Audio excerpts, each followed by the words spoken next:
Hello students, I am Neha मेघानी। तो आज हम डिस्कस करते हैं about the mechanism of breathing. तो ब्रीदिंग इन्वॉल्व्स टू स्टेजेस।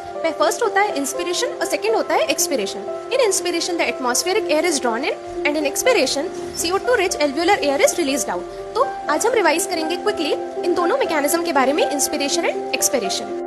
तो सबसे पहले डिस्कस करते हैं अबाउट द इंस्पायरेशन। इंस्पायरेशन में दो मसल्स का इन्वॉल्वमेंट होता है। पहला होता है कॉन्ट्रैक्शन ऑफ डायफ्राम और सेकंड होता है contraction of external intercostal muscle. तो सबसे पहले जब डायफ्राम कॉन्ट्रैक्ट होता है तो थोरेसिस वॉल्यूम इंक्रीज हो जाती है in the interior posterior axis, और जब एक्सटर्नल इंटरकोस्टल मसल का कॉन्ट्रैक्शन होता है तो रिब्स और स्टर्नम लिफ्ट अप हो जाते हैं, जिसकी वजह से थोरेसिस वॉल्यूम अगेन इंक्रीज हो जाता है in the dorsoventral axis. So, as overall thoracic volume increases and the pressure inside the lung decreases.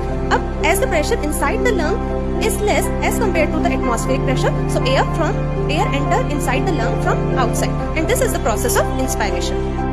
Now come to the expiration. अब एक्सपायरेशन में क्या होता है, डायफ्राम का भी रिलैक्सेशन हो जाता है और एक्सटर्नल इंटरकोस्टल मसल का भी रिलैक्सेशन हो जाता है। तो diaphragm, ribs and sternum all return to their original position. अब थोरेसिस वॉल्यूम डिक्रीज हो जाता है, and as the thoracic volume decreases the pressure inside the lung increases, and as the pressure inside the lungs is more as compared to the atmospheric pressure, so air move outside, and this is the process of expiration. For such type of topics, stay tuned with Biology by Neha. Thank you.